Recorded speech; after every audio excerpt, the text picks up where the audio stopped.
Good afternoon, everybody. My name is Samruddhi, and I'm pursuing MS in mental health counseling. Good afternoon, everyone. Myself Ishita, and I'm pursuing MS in clinical psychology. So today we have our lovely speaker, Dr. Aba Bang Soni, with us. As hello, ma'am, welcome to our initiative again. Hi. So she has done her MBBS and MD in psychiatry. She's a consultant psychiatry with Brahma Hospital in Nagpur. She's a director of and consultant with Asan Hospital Nagpur and also a trainer with Niche Advocacy Foundation. Uh, Very welcome, ma'am, here. We are very excited to have you Thank you so as much. our speaker again. Same here. Yeah. So, Yes, I think the first speaker whom we have with us for the second time. yeah, Thank you. would My you like to pleasure. comment as to why we chose this topic, bullying? Yes, definitely. So basically, actually, the reason is twofold. Since we're in this lockdown situation since long enough now, uh, social media has sort of become almost everyone's go-to. Bore हुआ चलो ये मतलब ये platform खोल लेते हैं वो platform खोल लेते हैं and cyberbullying is very rampant. So we wanted to sort of address that as well. And also with the talk of schools and colleges, the possibility of them opening up in the near future. As we all know that bullying is obviously present in a physical form as well. So to kind of, help our parents who may be viewing this or teachers or students themselves for that matter, uh, these are the reasons basically why we chose bullying. And we're going to cover all these aspects in our life today. We'll be speaking about cyberbullying. We'll be speaking about physical bullying that happens. And we'll be asking questions and everything from the point of view of the bully, the victim, as well as bystanders, how each can help and, basically everything. And we're going to try our best to cover everything. However, as it always is, it's an interactive session. So if Interactive. anyone has any questions, you're free to put them up in the comments, and we'll try our best to address all of them. So let's Yes. start with our set of questions, and viewers can always ask their queries all along this live. Definitely. So, ma'am, our first question to you is: what is bullying, and what does it look like? So basically bullying या जिसे हम normal language में एक प्रकार से दादागिरी बोल सकते हैं या धौस जमाना बोल सकते हैं. So that is actually an act of power play. Basically किसी को किसी तरीके से हर्ट करना, चाहे वो फिजिकल तरीके से हो, वर्बल तरीके से हो या दूसरे कोई मीन्स यूज करके, जिसमें जो हर्ट कर रहा है जिसको हम बुली बोलते हैं या जिसे हम धौस देने वाला कहते हैं, वो एक तरह से पावर फील करता है सामने वाले के ऊपर और वो ये चीज रिपीटेडली प्रूव करता है सामने वाले को, बार बार हर्ट करके, बार बार उसको नुकसान पहुंचा के. और इसमें कई बार वो बुली को उससे उसका सोशल स्टेटस ऊपर हो जाता है, उसको ऐसा लगता है कि वो और पॉपुलर होता जा रहा है, इसलिए वो इसको करता है.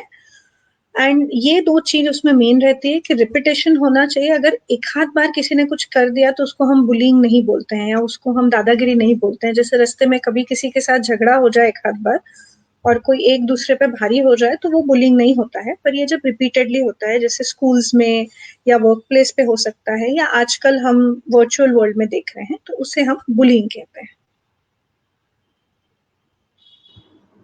Thank you so much. Uh, Sam, unmute, unmute. Moving on to our next question then. या What are the types of bullying? या सो बुलिंग काफी प्रकार से हो सकती है. Earlier the most common form of bullying जो सबसे ज्यादा सब लोग देखते थे, that was physical. That that's in schools में जैसे होता है कि लोग ग्रुप बना के या वन ऑन वन जो थोड़े ज्यादा स्ट्रॉन्ग हैं वो अपने से कुछ वीक लोगों के ऊपर बुलिंग करते थे बाय यूजुअली हिटिंग और kicking or that kind of, that's a physical bullying. Usually boys जो है they engage more in physical bullying. Then that next is verbal bullying. Verbal bullying यानी किसी को बोल के यानी हाथ नहीं लगाते हुए, without being physical with them, by use of their words people can hurt others or be mean to others repeatedly, either by calling them names or something. And this is usually seen in girls more often than in boys, and it's a sometimes a little more subtle way of doing it.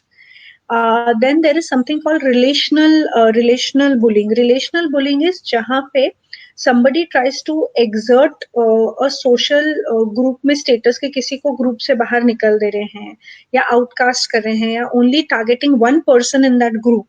So that's kind of relational, that if you want to be friends with me, then all of you have to stop talking to that person or that way. So that kind of hurt. Then a new and emerging type of bullying is cyberbullying, which has now become more worrisome because it doesn't happen in the confined place of a school or a workplace.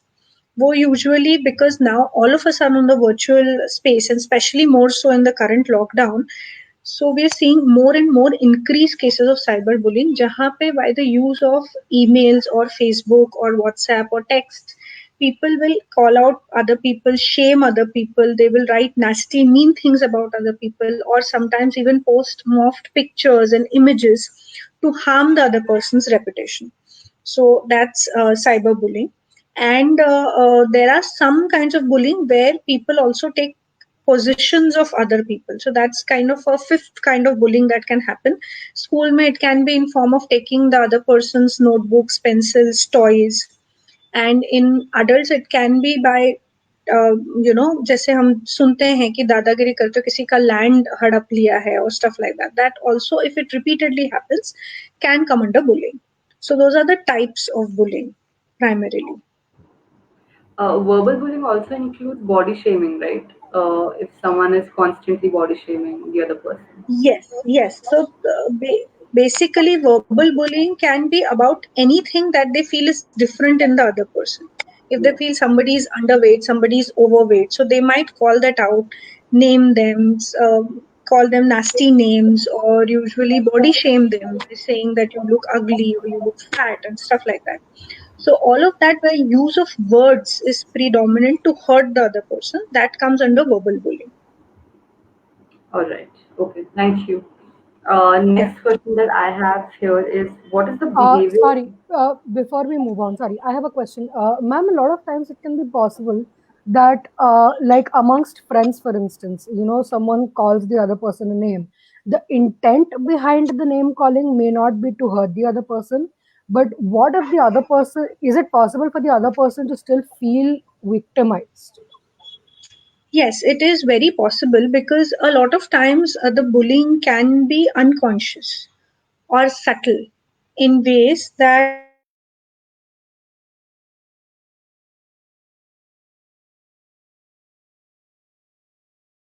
Okay, I guess there's a network issue. Yeah. Just a second.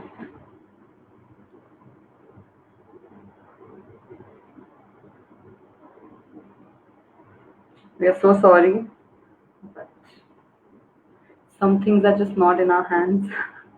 Network.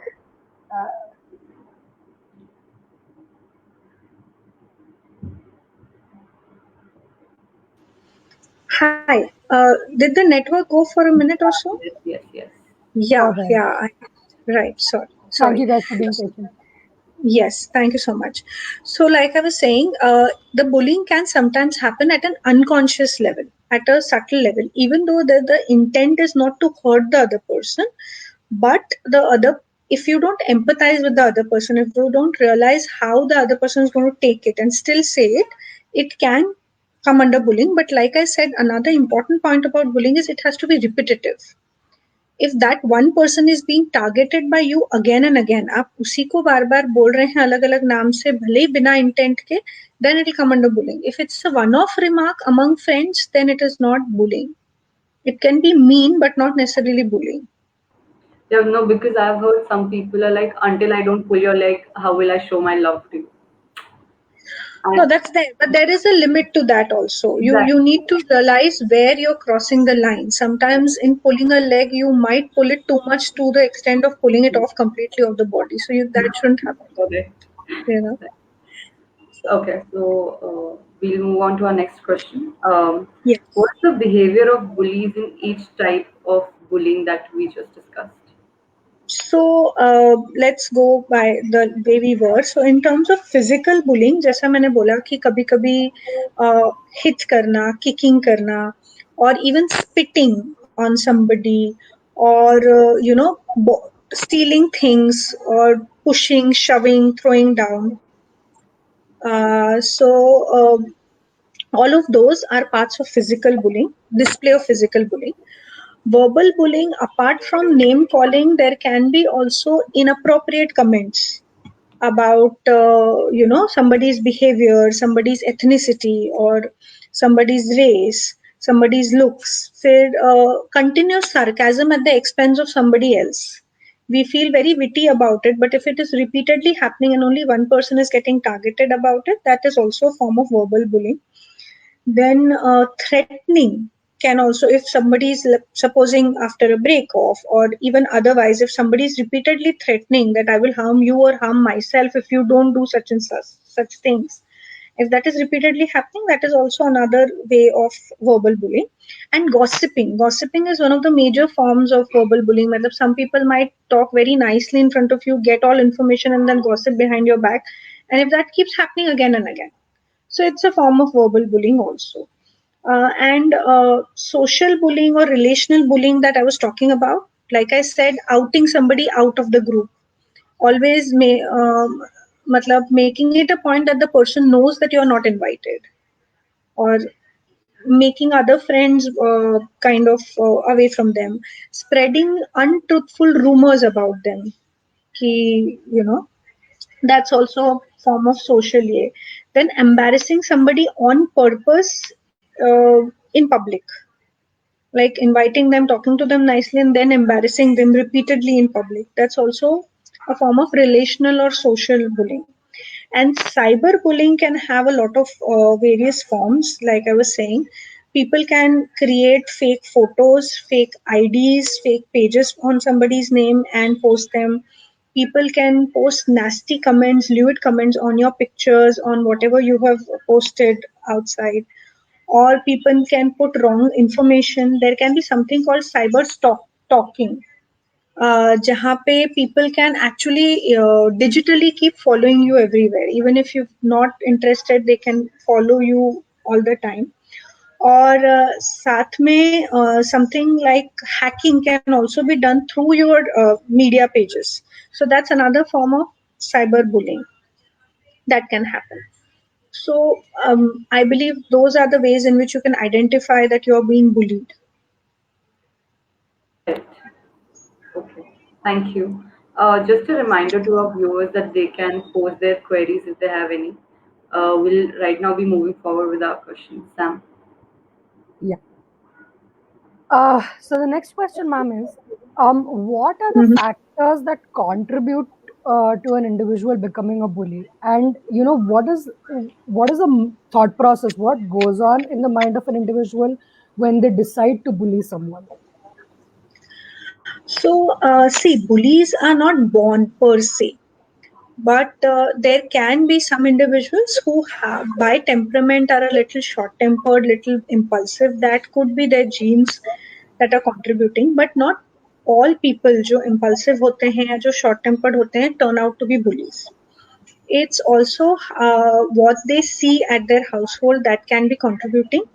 In terms of अगर किसी के घर पे बहुत ज़्यादा conflicts है, if their parents have poor control on anger, if they are being punished repeatedly at home, or they see a lot of violence घर पे, so then it can happen कि that can prompt them to become a bully and show that anger or that aggression elsewhere, because they pick up that as a modeling behavior कि इसके ऐसा ही करने से हमारी बात मानी जाती है, तो let's do that again and again.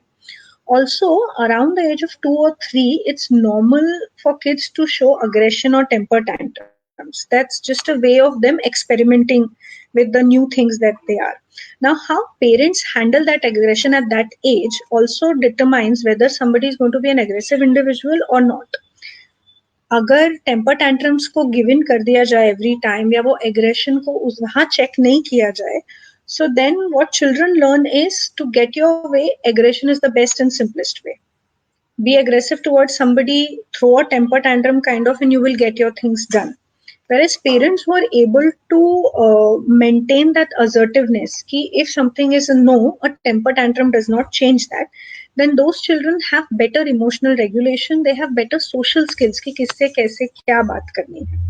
Because a lot of time bullies जो होते हैं वो लोग होते हैं जो लोग अपनी anxieties और अपना emotion बराबर से control नहीं कर पाते हैं, the negative emotions, and these people tend to read the victim's body language also in a wrong way. यानी उनको लगता है कि सामने वाला कुछ कर रहा है तो उसके पीछे का इंटेंट कुछ अलग है. So they are actually very sensitive also in terms of they get very easily affected by what anything anybody is doing and over react to it. और उस ओवर रिएक्शन में they tend to usually this is what goes on when the first attempt of bullying happens. पहली बार ये होता है, but जब ये बुलिंग होता है फर्स्ट टाइम और उससे उनको जो आजू बाजू वालों का रिएक्शंस मिलते हैं या विक्टिम का जो रिएक्शन मिलता है, अगर विक्टिम डर जाए, उनकी बात मान जाए, या आजू बाजू वाले उसके लिए उनको बहुत ये करे, अरे वाह वाह तू तो बहुत ही बहादुर है या क्या दादा है, stuff like that. So then they tend to repeat it because they start feeling more powerful about it. So that's the power play that I was talking about. If they start feeling that they have more power, and to show that power, to express how much I can influence somebody else, they start doing it repeatedly. So those are the kind of factors that go behind being a bully. Again, like I said, not everybody who comes from a broken home or comes from difficult families is going to be a bully. Not everybody who's temperamentally short-tempered is going to be a bully. And sometimes we even see victims turn into bullies. So it's not a one-size-fits-all. Every individual has different or usually a combination of factors जिससे वो आगे जाके bullying करने का उनके chance ज्यादा होते हैं. Ma'am, one question. Sorry. No, it's okay. So we spoke about, you said how children who are 2 or 3 years old usually, while they're experimenting with their emotions, are prone to say throw temper tantrums. Yeah. Can there be an adverse effect? So if parents always say that you can do whatever you want, you can yell at the top of your lungs. However, whatever you're asking for will not be paid heed to, especially if the parents see that what is being asked of them is something that they can't fulfill. Can that also lead to a child becoming a bully, or can that have an adverse effect? Not really. See, what happens is because they're experimenting with these emotions, they don't really know that their prefrontal cortex is yet to develop. In a very technical term, हमारा जो सामने का हिस्सा है prefrontal cortex, ये सबसे late develop होता है. And this is where we make all our decisions. This is where हमें सही गलत का मतलब समझ में आता है. बच्चों में because ये डेवलप नहीं होता है, so they are more emotional. They react more from the hindbrain, and that is why for them it's easy to break down if some things don't go their way. जहाँ पे consistent parenting होती है कि where parents once they have said no, stick to their no, and जब हाँ बोलना है तो immediate, even without having the child having to throw a temper tantrum, if they are agreeing to something, they agree to it. So child realizes with time that I don't really have to do these things to get what is correct. If what is what I deserve or what my parents deem is okay for me, so then they don't do it. And it's actually said that it's good to let the child cry and vent out, because at that time वो emotion इतना overwhelming होता है बच्चों के लिए, या इतना overpowering होता है कि अगर आप उसको बीच में रोकने जाएंगे कि नहीं भाई तू रो मत, मैंने एक बार नहीं बोल दिया, whatever, so then वो आधा अधूरा रह जाता है. It keeps recurring. It's एक analogy है, I've read it somewhere, which is very nice, कि it's like a train moving through a tunnel.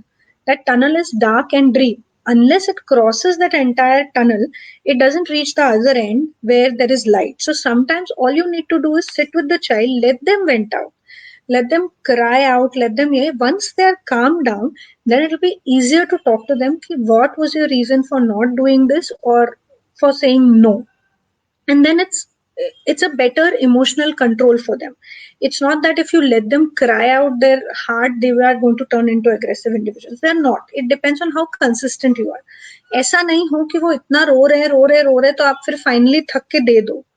That is adverse because then they realize अच्छा इस बार मैं 5 मिनट रोया तो मिला, शायद नेक्स्ट टाइम 7 मिनट में मिल जाएगा, शायद नेक्स्ट टाइम 10 मिनट में मिल जाएगा. That ways, you know. So Pertaining to this, wrapping it up, but pertaining to this, I've actually, how I would want, like, people using social media correctly. There was this one video from a father in the US where his daughter was throwing a temper tantrum in a Walmart, in a grocery shop. He calmly takes her out of there. He's sitting on, he makes her sit on the hood of his car, and he's quietly saying one thing to her: you let me know when you're done crying and when you're ready to have a conversation. However, you cannot cry in this setting, and that I will not give in to that. And a very similar video of a Maharashtrian mother speaking in Marathi to her son. She calmly says, please let me know once you're done crying. Tab tak I'll read my book. When you're done, then we can talk. Correct. That's a really good approach. And then if you are calm, that it helps the child also calm down. Usually what happens, parents become very anxious when the child is creating a scene outside, and their anxiety, they tend to shout or they tend to do so, that aggravates the child. Easiest is get out of the situation, be very calm, and your calmness will help the child also calm down. Yeah. Uh, Also, one doubt: can when the parent is not adhering to the crying of the child, can it also make the child feel neglected? Not really. You're not ignoring the child. You're there for the child. You're telling them that I'm here, I'm calm, I'm with you while you are experiencing this emotion. I'm not leaving you anywhere. But just because you're having a dark emotion does not mean that I will give in to it. Right, This too shall pass, and I'll be here while the passing is being done. So, right. that's not neglecting, that's being there. Right, right. Also, one more doubt: as you said, the bully might read the action of the victim differently, or in a wrong manner. Is Right. that can that come under cognitive distortion? It's not a cognitive distortion per se, it's a Right, lack of social skills or lack of poor emotional intelligence where right, they don't read they read other people's actions based on what limited knowledge they have, what limited experience they have.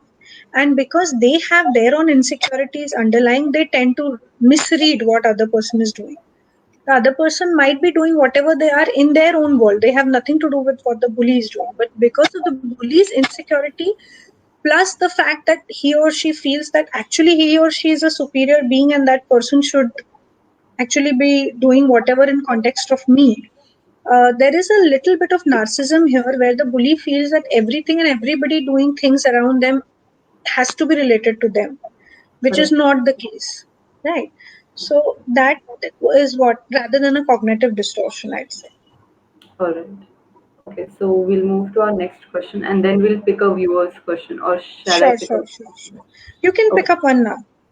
All right. So, Dr. Neha asks, please give tips on helping a child open up about bullying. Right. So the thing is, it's part of what the parents need to do, as well as teachers need to do about opening up.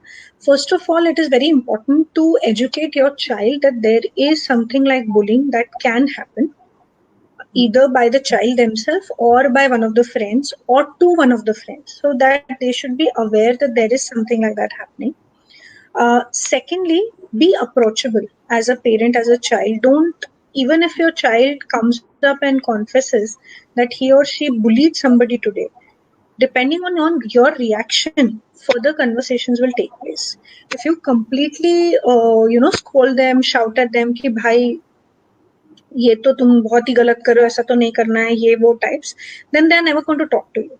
But if you are calm in whether they come and tell you that they are being bullied or they were the bully, if you are calm about it, listen to their story patiently. Ki, okay, so what happened? Why does this happen? What was the entire context of it? And then explain to, and then ask them only that, okay, so what do you think? Did you do the right thing or did you do the wrong thing? How would you feel if somebody else did that to you? And more often than not, if you talk to them like that and try to create empathy in them for the victim, they will also probably realize that what they're doing is wrong. And then you can ask them, so how do you think we can correct this? What would you like to do? Apologize or whatever. Or do you think that some timeout might help you think about it? If they don't think that what their action was wrong, then you can give your take. See, okay, you don't think it was wrong, but I feel if somebody would have done this to me, I would have felt so and so. So I believe this is a wrong way of doing things.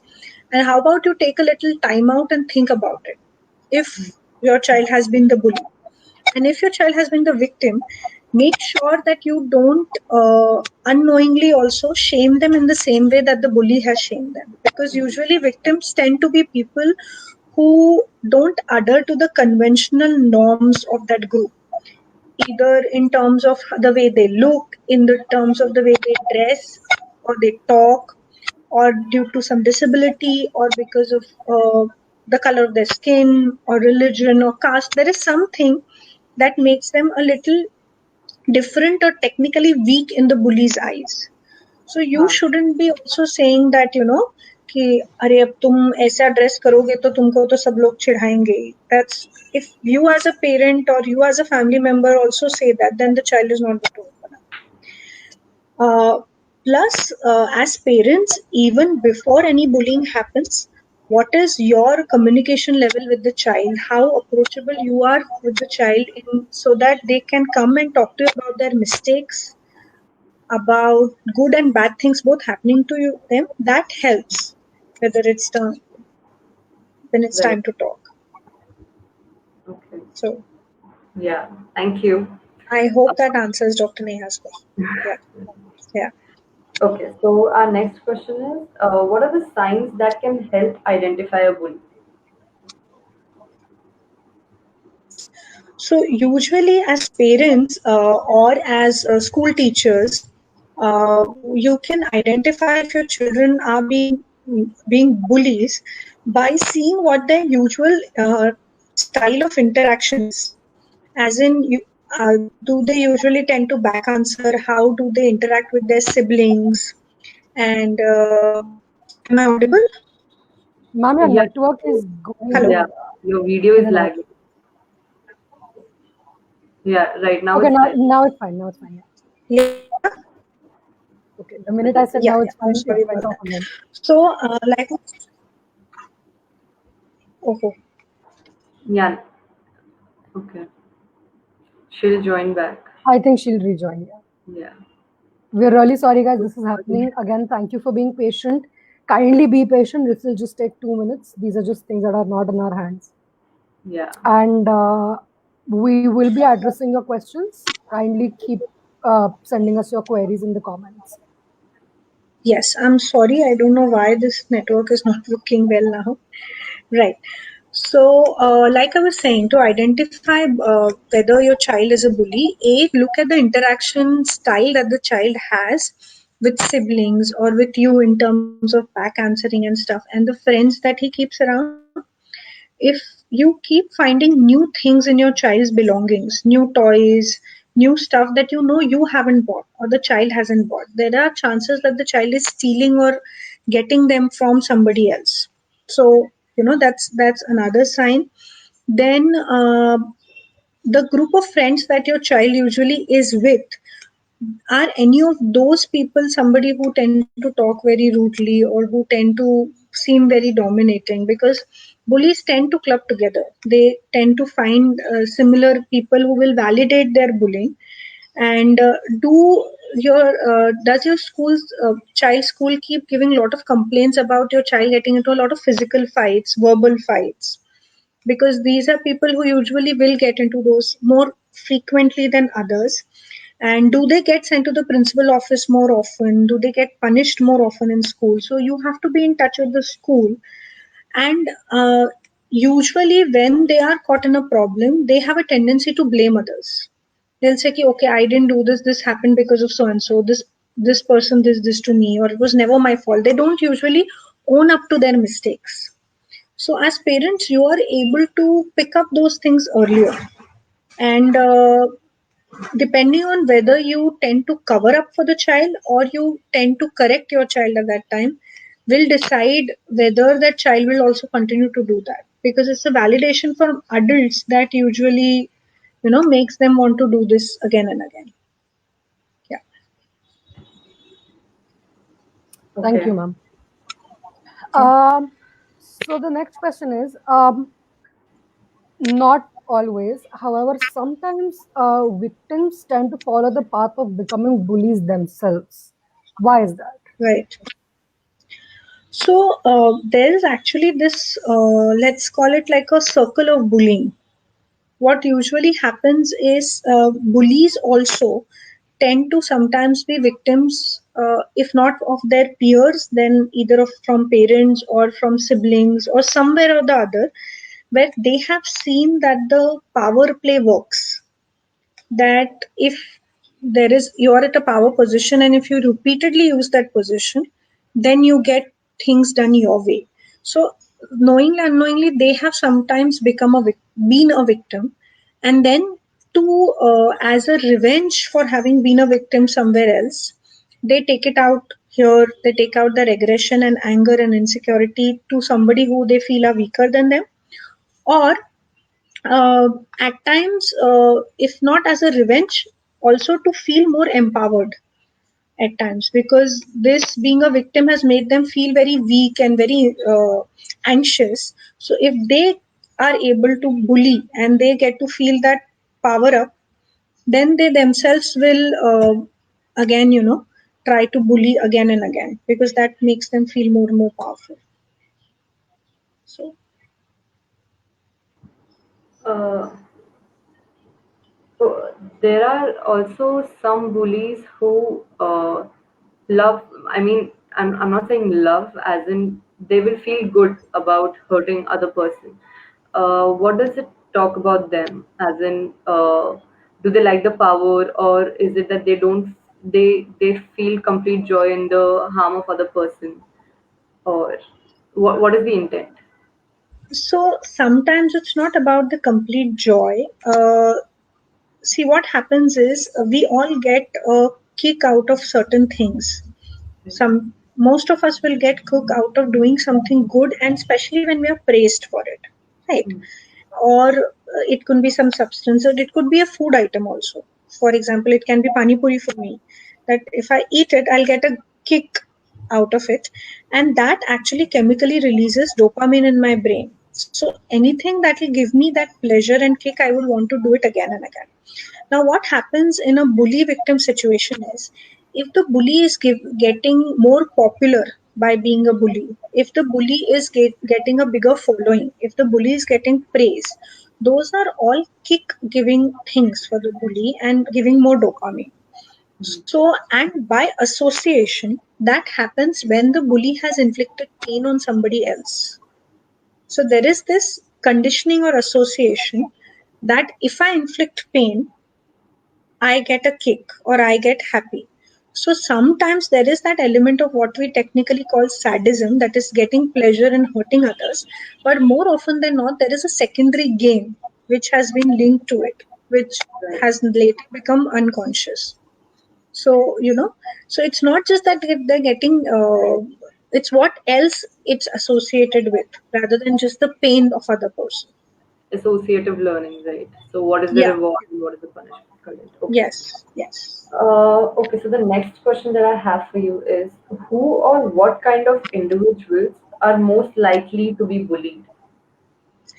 So, like we've just discussed, so victims are usually people who the bully feels is weak in some way or the other. Mhm. So usually ये ऐसे लोग होते हैं जो थोड़ा सा अलग दिखते हैं, इधर या तो उनकी फिजिकल स्टेचर ऐसा होता है कि वो छोटे होते हैं या थोड़े से पतले होते हैं या वीक होते हैं, या somebody who's more on the overweight side or underweight side, या फिर जो depending on where that bullying is happening, इस कॉन्टेक्स्ट में कोई अलग है, किसी को कोई डिसेबिलिटी है, किसी का रिलीजन अलग है, कोई कास्ट वाइज अलग है, या किसी का स्किन कलर अलग है. So usually those people are prone to get bullied more often, and usually also they are the kind of people जो बहुत assertive नहीं होते हैं, यानी जो बहुत strongly अपनी बात नहीं रख पाते हैं, जो बहुत easily घबरा जाते हैं. So they tend to be victims more often. Right? Thank you. I think pertaining to that, Karuna has asked a question: how can one avoid bullying other than ignoring it? So definitely ignoring is something that we do recommend that victims do, in terms of so that it does not feed the bully's pleasure per se by showing a reaction. Other than that, most importantly, standing up for yourself. Sometimes standing up is, I'm not saying कि you fight back, because अगर आप fight back करेंगे, भले ही verbal तरीके से हो, physical तरीके से हो, उससे सिर्फ एग्रेवेट होगी situation.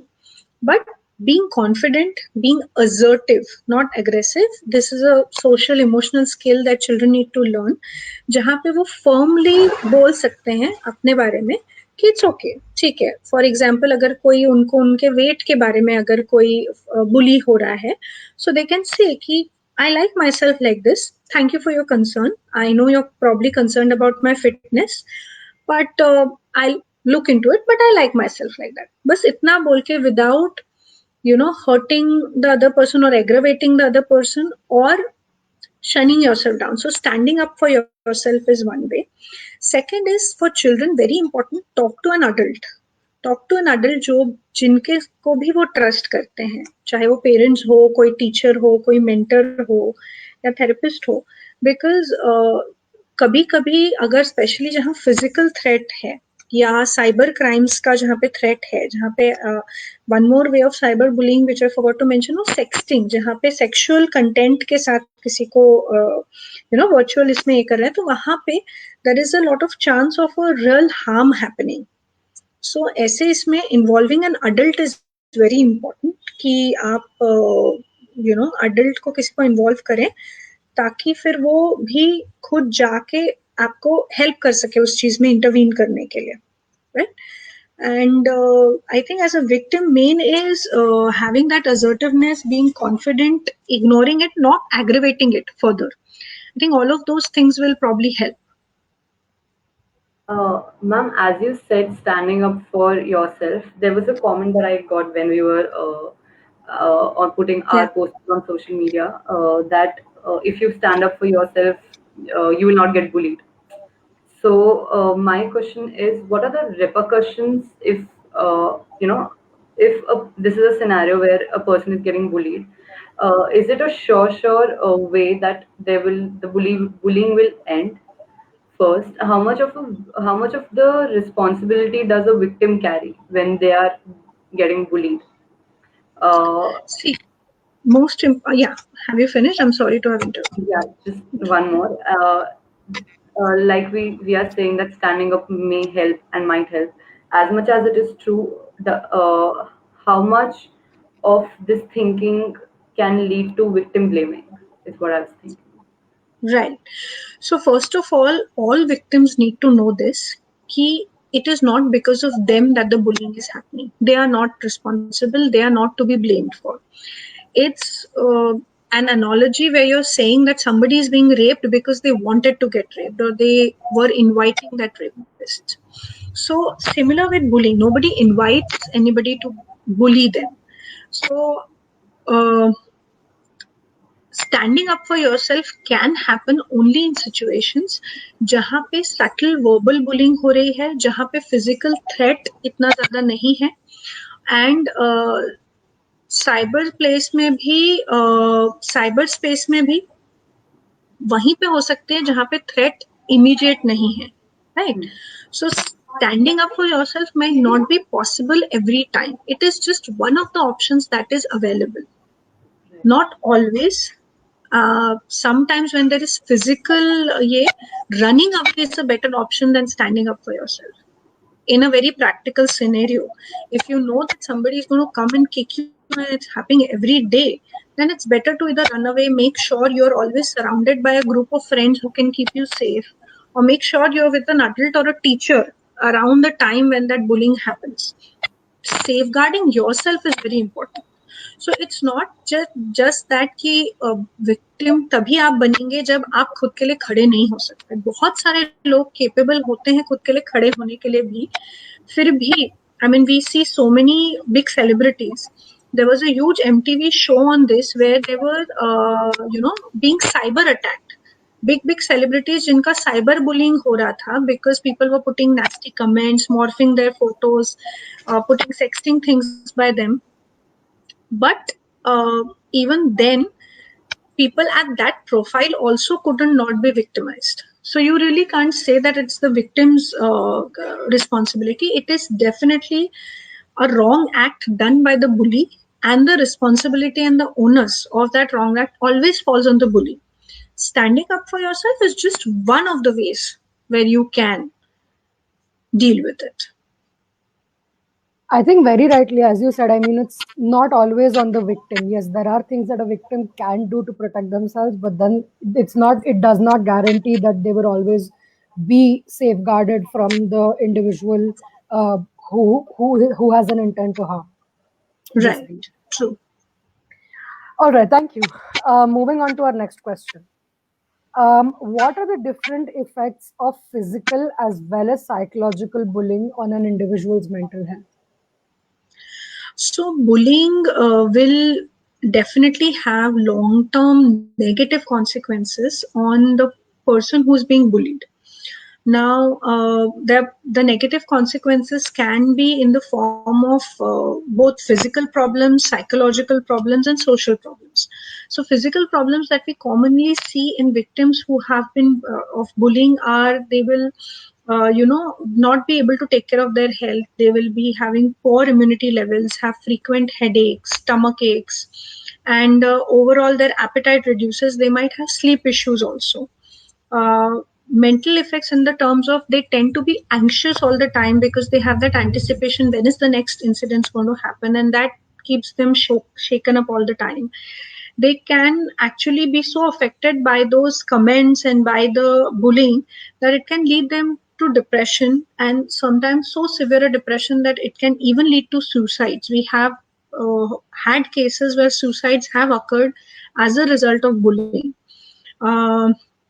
In young children, we usually see that parents bring children to us with complaints of school phobia, and in a lot of cases of school phobia, on deeper investigation, we realize कि actually उनको bullying हो रहा था school में, and that was the reason कि they refused to go to school.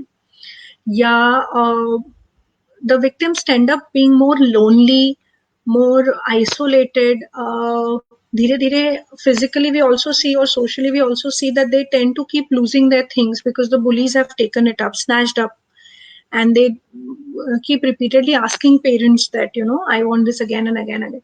They might have poor academic performance because their concentration is hampered. They're not able to pay attention to studies, and sometimes they're brought to us with complaints very similar to ADHD, but again on deeper probing हमको पता चलता है कि actually ADHD नहीं है, as in attention deficit hyperactivity नहीं है, but because of bullying the patient is not able to concentrate.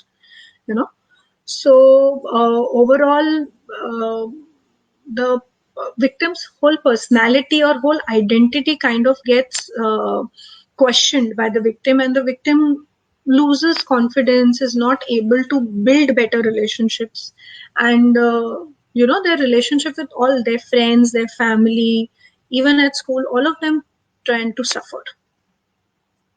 Yeah. Right. All right. I had one question, but I guess I forgot. No worries. So we'll move on to our next question. What are the skill sets one can build to save themselves from being bullied? Right. So again, a disclaimer: there is no way or no guarantee that you will always be safeguarded from bullying, especially in the current cyber world.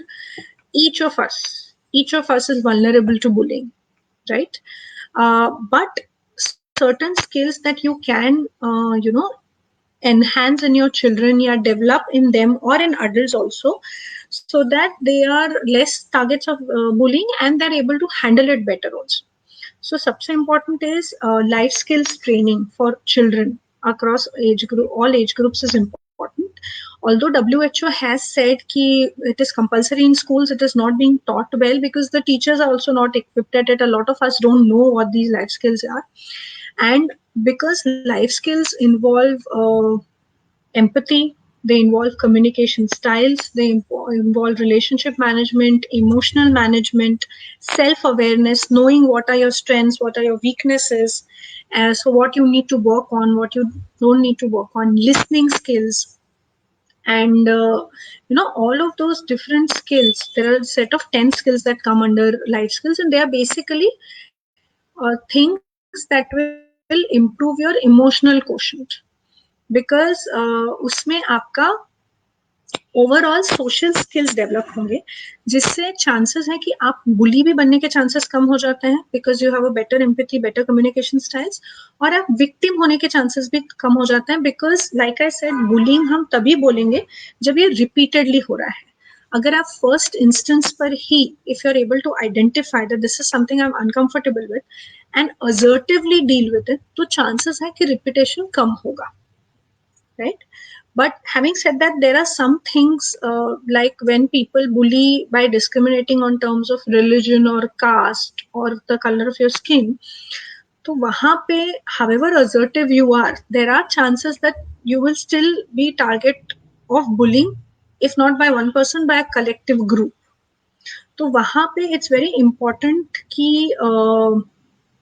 you also, along with these communication skills and these life skills, develop practical ways of having a good support system, having a good friend circle who can actually physically also be with you, protect you, having good communication with elders who can help in your circle, whether it's your parents, whether it's your mentor, teachers, and sometimes some people जो पहले से vulnerable होते हैं for being anxious, easily scared, so for them, even seeking early therapy or early counseling to up those skills and to correct those cognitive distortions they have about themselves or the inferiority complex they might have inherently, will help them avoid being victims or handle bullying better.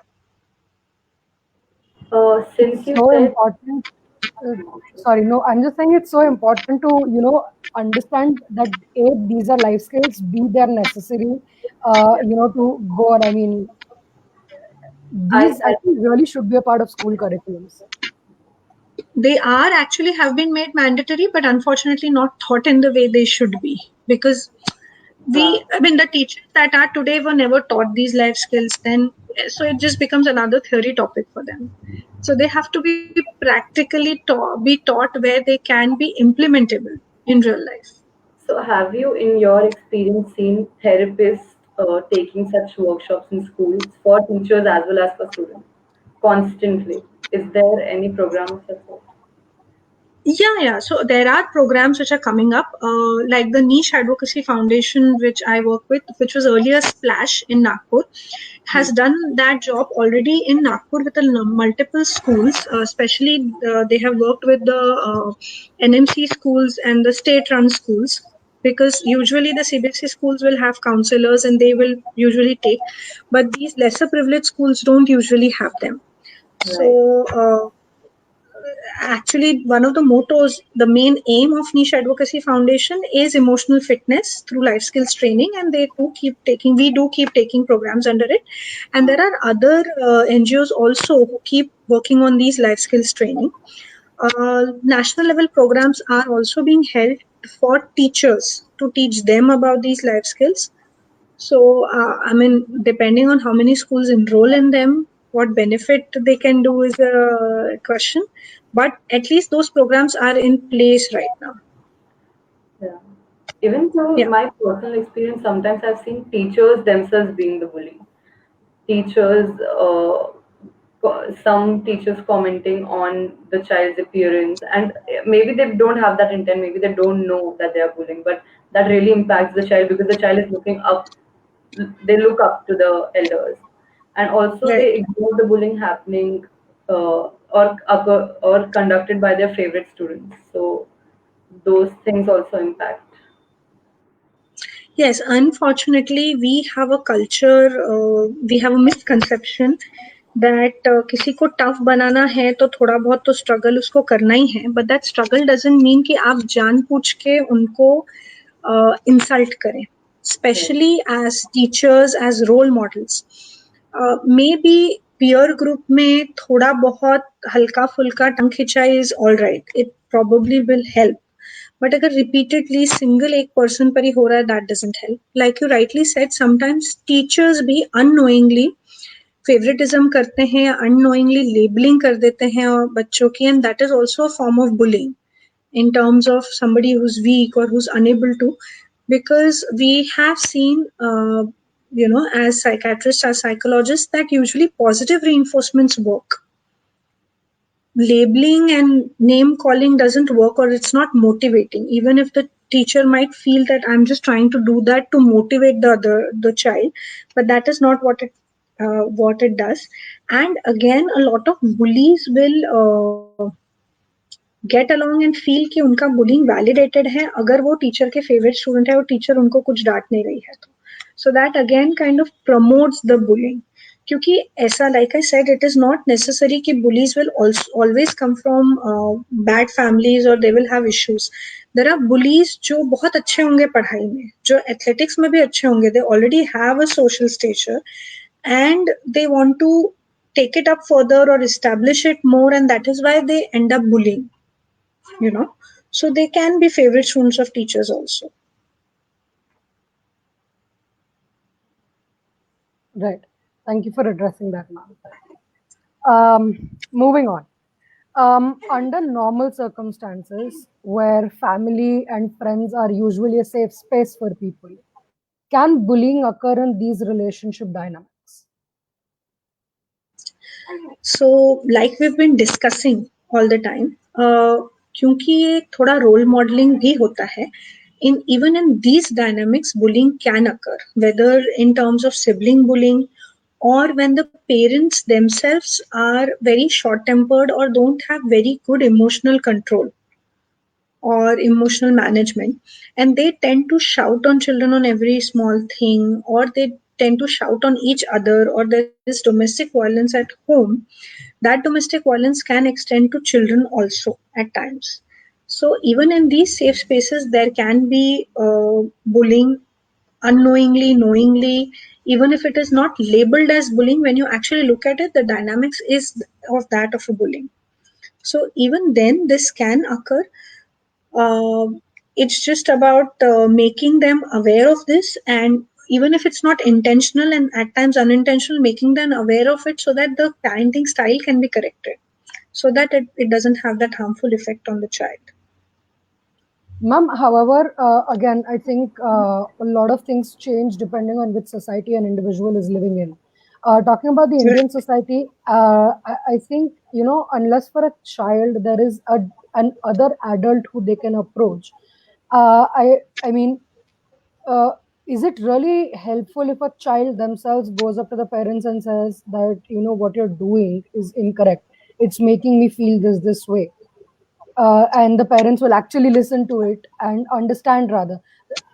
Please don't get me wrong, even the viewers, it's not about bashing, it's just that because there are a lot of kids whom I know who go through this in their close family circle, so it's very difficult to find a recourse in such situations. Yeah, so honestly speaking, like you rightly pointed out, culturally it is not something that our society supports, जहाँ पे बच्चे जाके parents को ये point out कर सकें.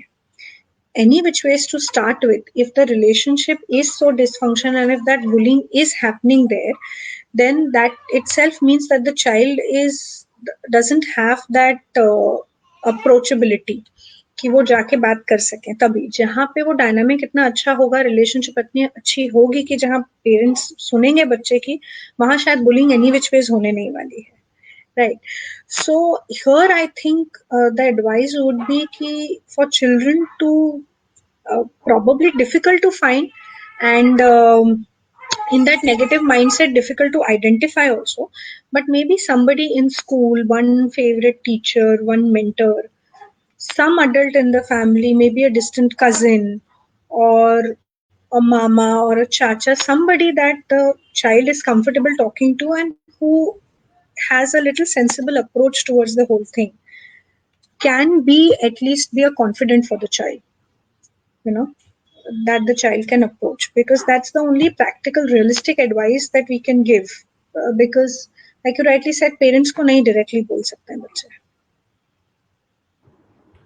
Right. Okay, so moving on to our next question. If the bullying is prolonged or goes unchecked, what can the personality and character repercussions be for the bully in their adult life? So, like we spoke of the negative consequences that victims face of bullying, uh, if the bullying goes unchecked, जो धौंस देने वाला है या जो bully करने वाला है, उसके भी लाइफ में बहुत सारे नेगेटिव कॉन्सिक्वेंसेस होते जाते हैं. मतलब in terms of because that person has been getting rewarded for bullying, that person has this mindset that for everything in life I need to bully. So as adults also they become bullies in terms of whether it's at their workplace, whether it's in their relationships with their spouses, with their friends, or with their children. They tend to bully. So they are the people who will usually end up having domestic violence issues. I mean, being the abuser in the domestic violence, yeah, abusing their children.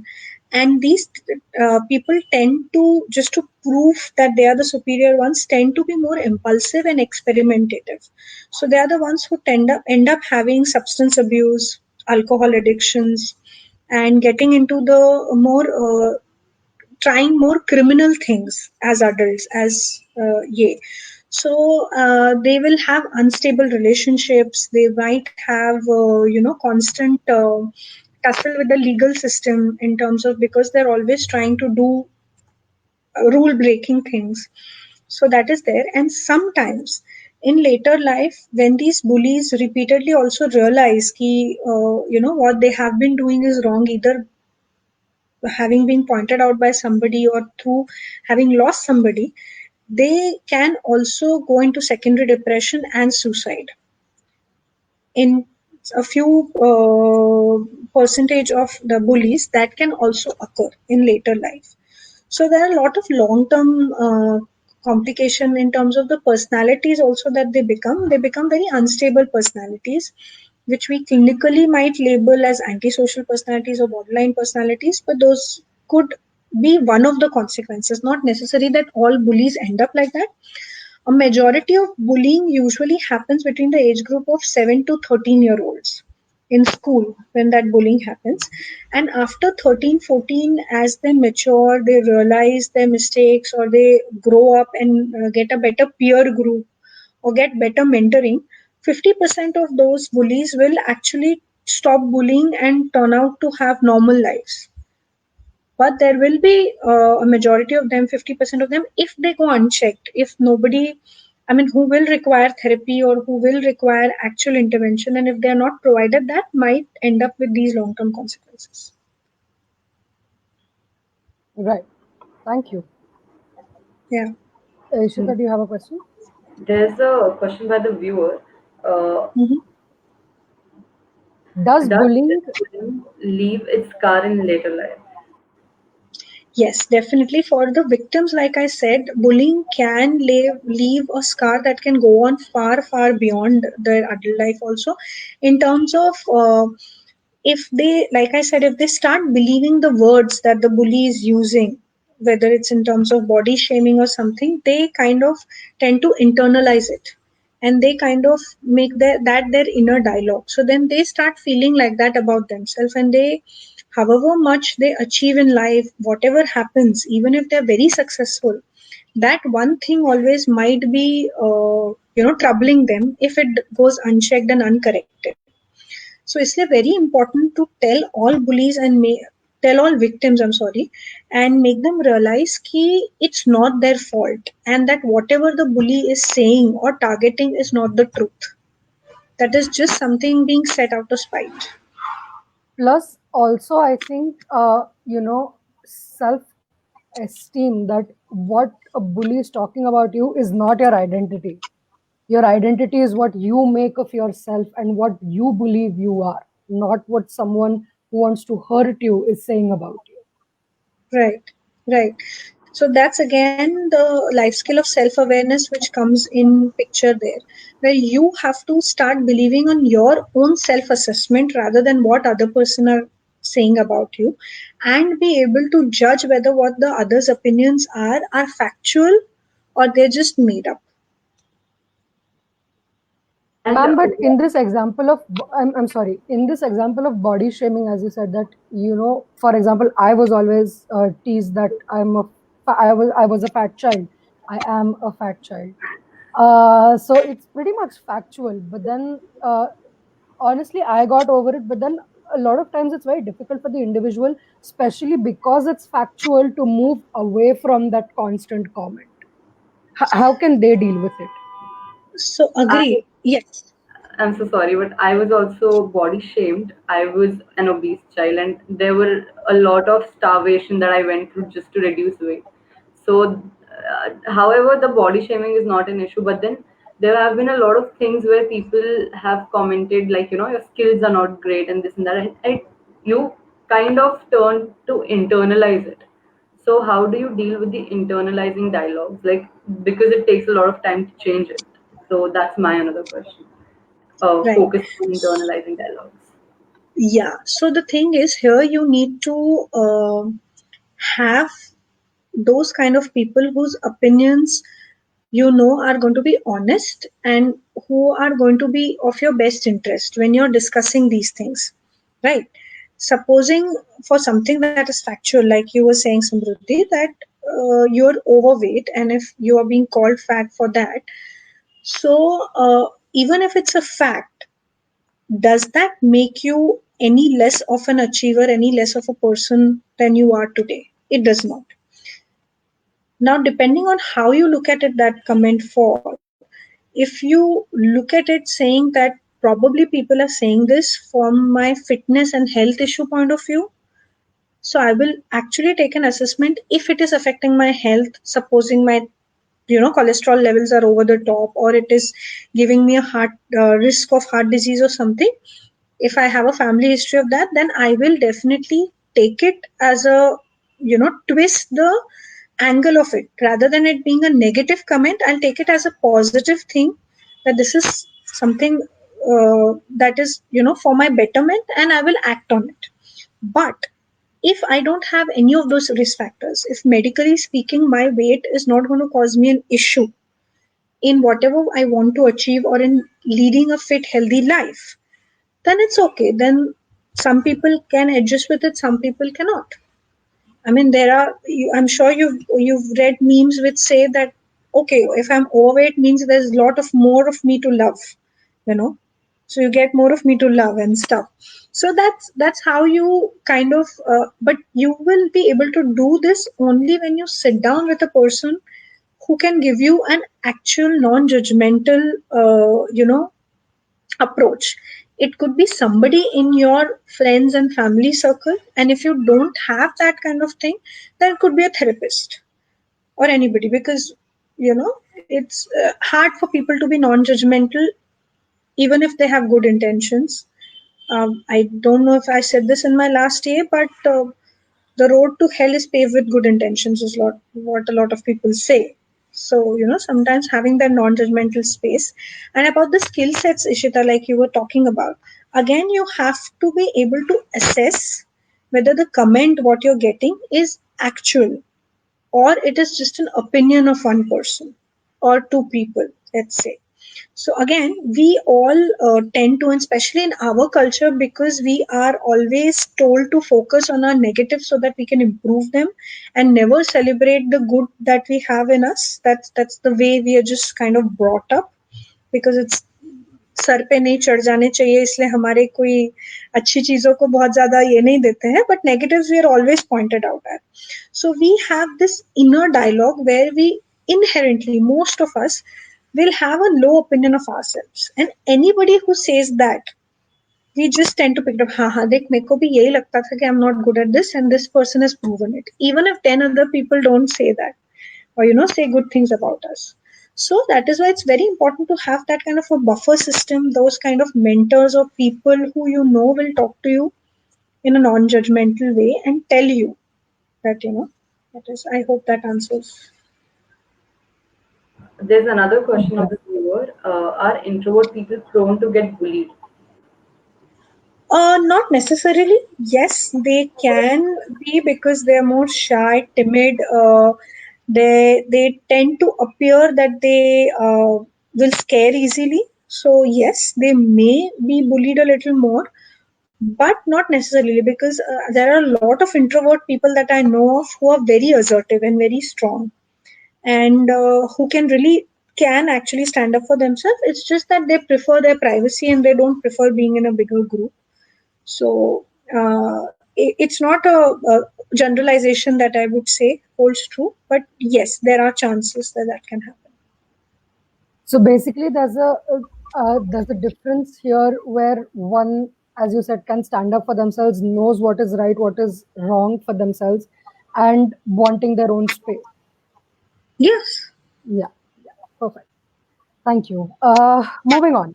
Cyberbullying, as we have mentioned 2, 3 times as of now, is very rampant in today's world. How are the effects of cyberbullying different than those of physical bullying? See, what is unique about cyberbullying, I would say, is it has a far wider reach.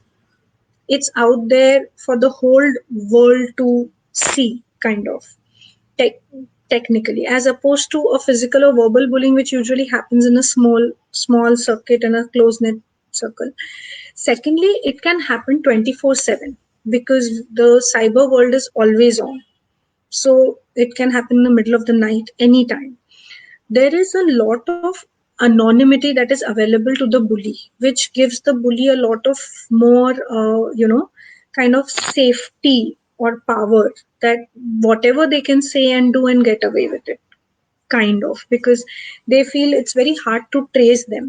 Although we have cybercrime experts and now there are investigator teams which can trace them, but we all get that sense of safety because we are at our homes and in our cozy A, we can choose and write any name that we want to, and under any name, under any identity, we can do it.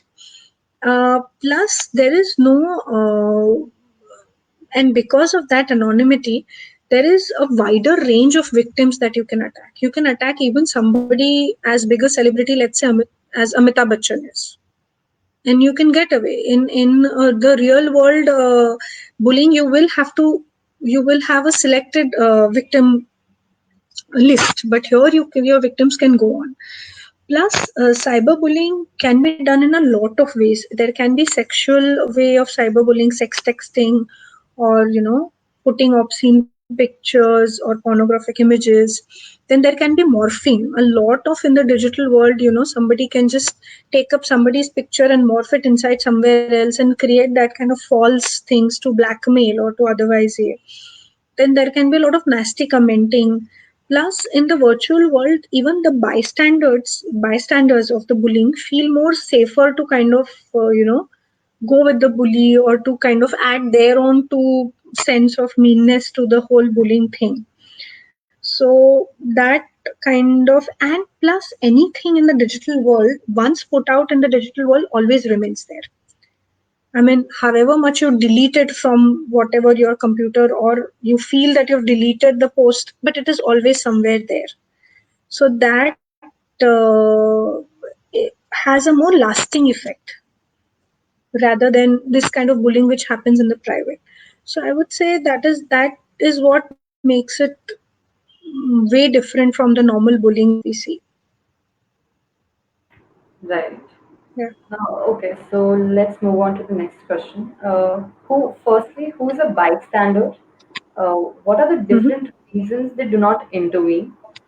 How can this be addressed in cases of both physical and cyberbullying? So bystanders say any bullying will have three dynamics. There will be the bully who is actually a perpetrator of the hurt. There will be the victim who is being targeted, and then there are the bystanders. Bystanders are people who are watching or who are an audience to that bullying.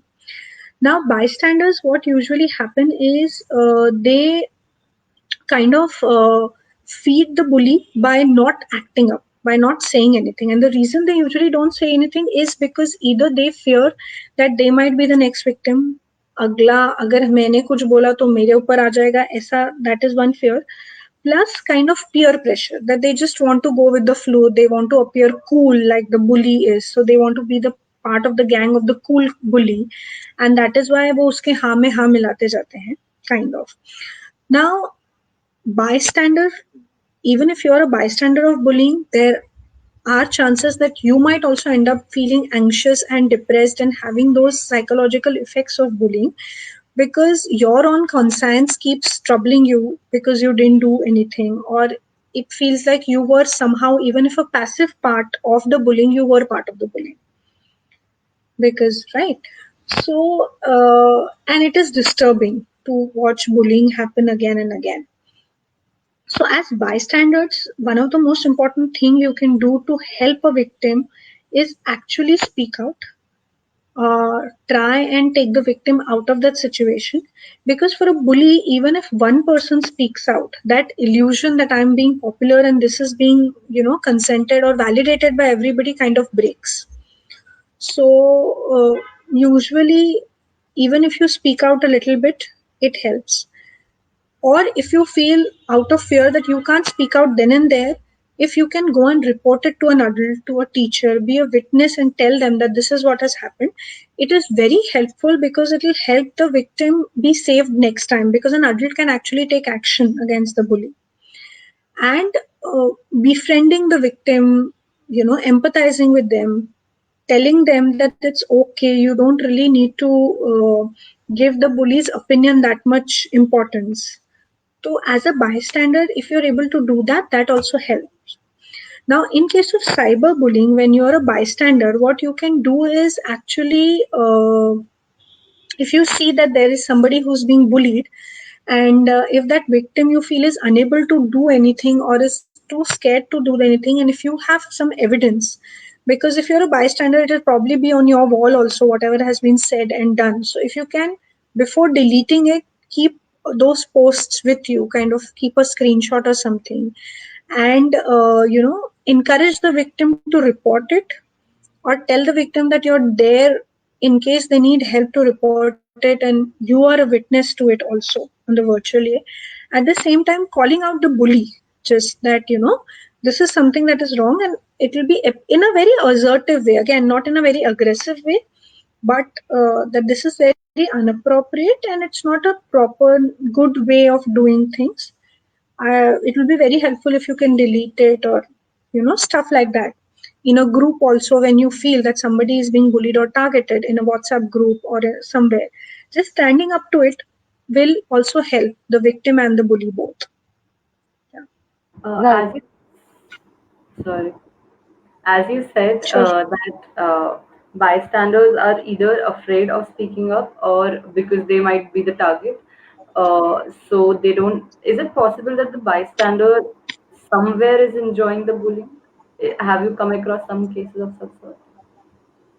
Then again, like I said, not really enjoying it, but if that gives them kind of a initiation, or if being a bystander helps them be part of the cool group, or you know the peer pressure is taken off them, and if they are considered A, so then they do, yes, kind of become comfortable with that bullying. I wouldn't say they start enjoying it, but they might become a little comfortable with it.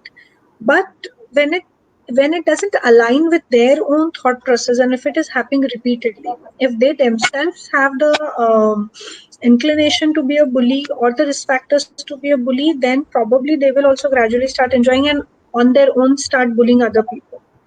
But if they don't have those kind of inclinations, and if they have the skill set or the social skills to kind of differentiate what is happening is wrong, then in time they will realize that they are not enjoying it at all. In fact, it will make them more and more uncomfortable with time. And that's what leads to their anxiety and depression. Talking about bystanders in both cases, I think, do you think it's possible sometimes that, as you just mentioned, that a lot of bystanders, they want to be a part of the cool group, or they feel that it's cool to bully and everything, that they actually also want, somewhere to you cause harm to the other person, however, may lack the guts to do it. So they just, they're silent people ki, my intention is being fulfilled via someone else. Is that possible? So you're kind of saying that they are like vicariously they're getting it done via Somewhat, somebody yes, else, vicarious basically. pleasure. Yeah. No, via No, somebody so else what means that there's already a prominent bully. So, you can just let him be on the front foot and continue to do whatever he's doing. मैं पीछे बैठ के see मजा what लूँ. see what happens is मजा उनको ही आता है जिनको ऐसा लगता है कि ये करने में मुझे कुछ पावर मिल रहा है, right? So a bully will never like to be a backseat driver. A bully always wants to be a front seat driver, right? They want to have that power. That is the bullying का main power play का ये है. तो कोई अगर back स्टैंडर पीछे है तो वो इंजॉय नहीं करेगा. अगर वो इंजॉय कर रहा है मतलब he or she is in the phase of becoming the next bully for somebody else, maybe if not this person, somebody else. But more often than not, it's not that they're enjoying it, it's more out of fear that they're staying there rather than actually enjoying it. Perfect. Thank you. Yeah. Moving on to our next question. What preventive measures can an individual take to shelter themselves from becoming a target of cyberbullying? So I think cyberbullying or cyber crimes per se can be prevented by something like which I came across very nice word for it, which is cyber etiquette. If we all follow certain cyber etiquettes, cyber etiquettes in the sense कि आज हम सब लोग 24/7 virtual world पे रहते हैं, but जैसे हमारे पास एक सोशल नॉर्म्स है या सोशल मैनर्स है of behaving in every space that we are in. जैसे in an office we behave in a certain way, घर पे हम एक सर्टन वे में बिहेव करेंगे. If you go to a doctor's office और in a classroom we behave in a certain way. There are rules, do's and don'ts. There have to be certain do's and don'ts of good cyber practices जो unfortunately हम लोगों को पता नहीं है या हम लोगों को कहीं सिखाई नहीं गई है. दिस इज जस्ट अभी लॉकडाउन में तो ऐसा हो गया कि the virtual world has been thrown at all of us like literally because there is nowhere else to go. So being knowing that what can and what cannot or what should and shouldn't be posted on social media, how to keep your private life private, how much do you want to showcase it, all of that should come in cyber etiquettes. कि आपको कितनी चीजें share करनी है, कितनी चीजें you're okay with. मतलब we feel just by looking at other people's profile that other people are posting every single photo right from brushing their teeth in the morning to going to sleep at night and everything in between. We should also keep doing that, which is wrong. If you're going to expose so much of yourself in the cyber world, then you are at a risk of being somewhere or the other bullied or harassed or being done something. Jaise it's advisable that parents don't put pictures of their kids on the cyber world out there, because however times you delete it, it's always there. Like right now we have those options of stories and on or status on WhatsApp, which goes away in 24 hours. That's a different thing.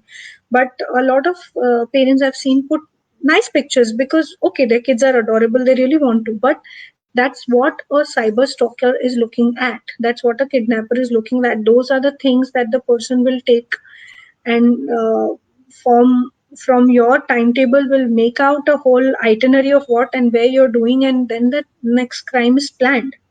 So you have to make sure that how much you put out there.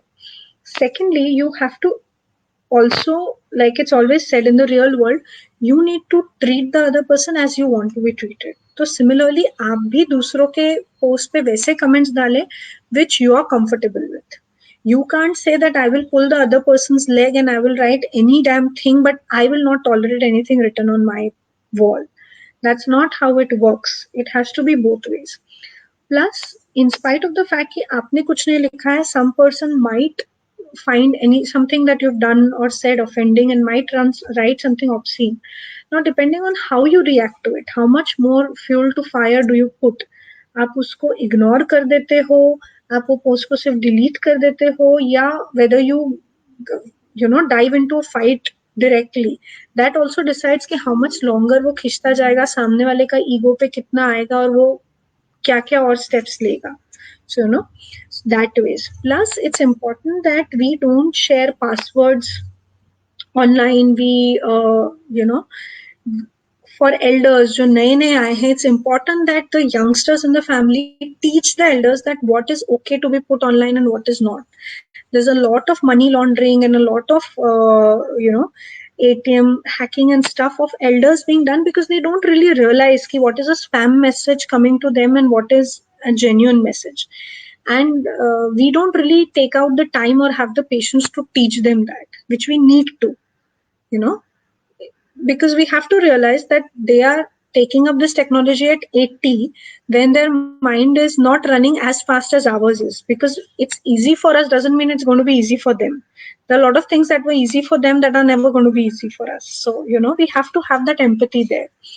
Then for parents, it is very important to teach their children about cyberbullying, that it can happen, so that they're aware, and to have parental controls on the website and the apps that they go on. Apple has an Apple security, digital security that they provide. Google has a Google security that they provide, through which, by activating that, there are certain sites which will be automatically blocked. So the child will not be able to access them.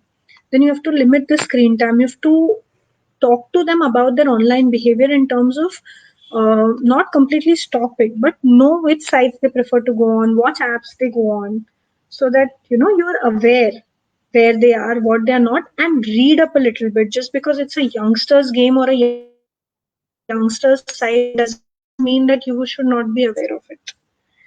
You have to be aware of whatever.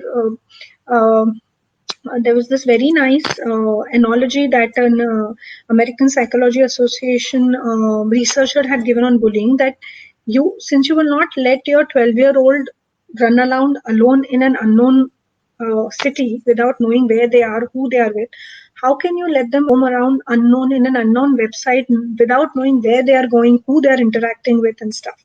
So you can't say that I can't be vigilant. Yes, you cannot be there 24/7, but you can have a good online talk with them in terms of what online stuff they do, make them aware of the risks. Also, you as an habit, and make your children also that habit of changing passwords frequently so that hacking doesn't happen that easily on your computer. Then Ma'am, sorry, I have a question regarding what we just spoke about. Uh, Talking about parental controls, like you gave an example of a 12-year-old child. Uh, if a parent has a habit to sit right behind their child when the child is, say, operating Facebook or doing time pass, as they call it, or whatever it is. I know this is digressing a bit. However, is that being cautious or is that being invading privacy? no, so like I'm saying, you cannot do that 24/7. It also depends on the age of the child.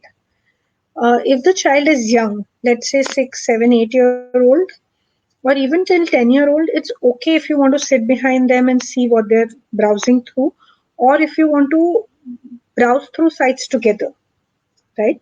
But as they grow into teens, you have to give them their privacy. And it's more important to build that trust with them that they will come and talk to you if something wrong happens, rather than being a helicopter parent and all the time. Because if you're all the time on their head, there are more chances that they're going to hide things from you rather than come and tell you things, because they feel that you're not trusting them and not giving them that privacy. But having a honest talk with them, giving them their privacy, but setting limits, that you're going to have a screen time for, let's say, an hour, 2 hours, whatever that you guys decide, and how you're going to do it. I mean, in those 2 hours nowadays, children have their schoolwork also online, they have their assignments online. So how are you going to divide your time online? Let the child make that schedule and trust the child on that.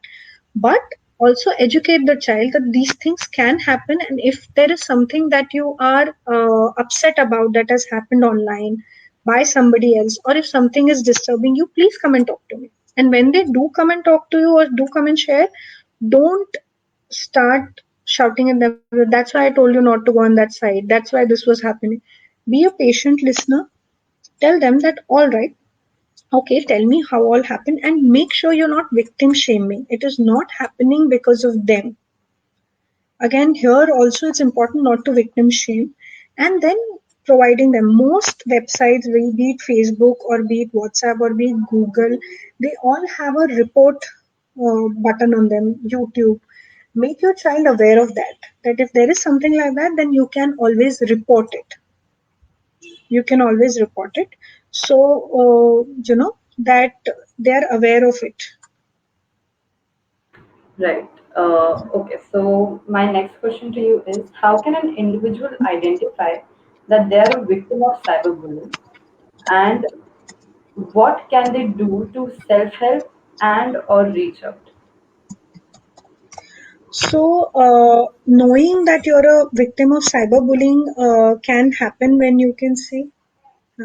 Knowing that you are a victim of cyberbullying can be by, if you feel that something is disturbing to you, if somebody is trying to invade your privacy too much, or if you're getting very unpleasant messages, sex talks that are making you uncomfortable, or if somebody is trying to blackmail you repeatedly. So then, those are signs that you're being cyberbullied. And the way of this is, first of all, you don't have to panic.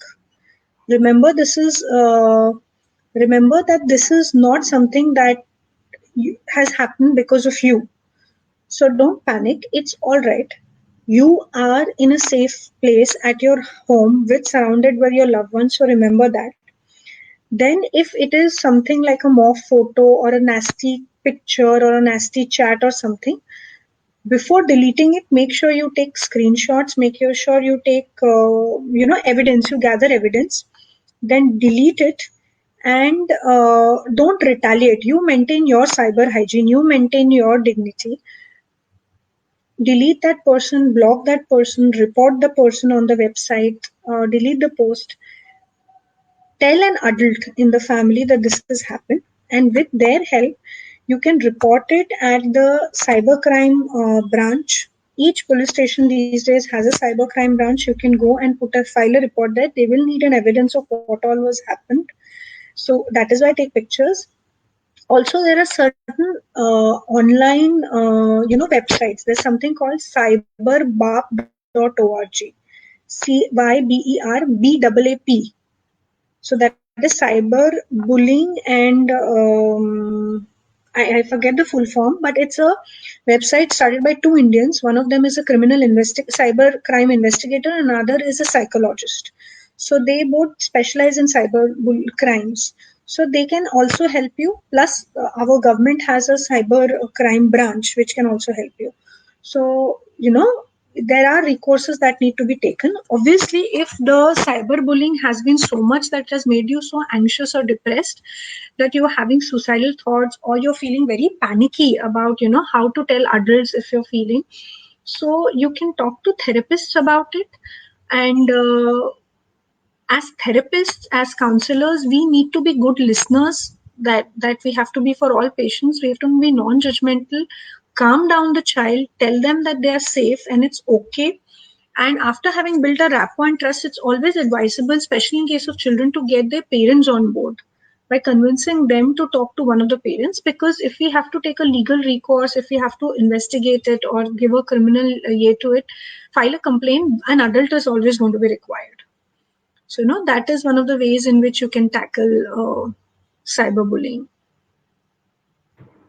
All right. Thank you so much. With Yeah. that, Yeah, so with that, I think we'll end our session. Yeah, And I'm so sorry I'm not able to continue further because of my EA, but we can no, that's take all right. the questions later, follow on. Yeah. Yes, definitely. If anyone has any other questions, you can drop them in the comments and we'll address them later. Yes. Thank you for being such patient viewers, and we hope you enjoyed the session. See you next week. Thank you so much, ma'am. Thank you. My pleasure. Bye-bye. Bye. Bye.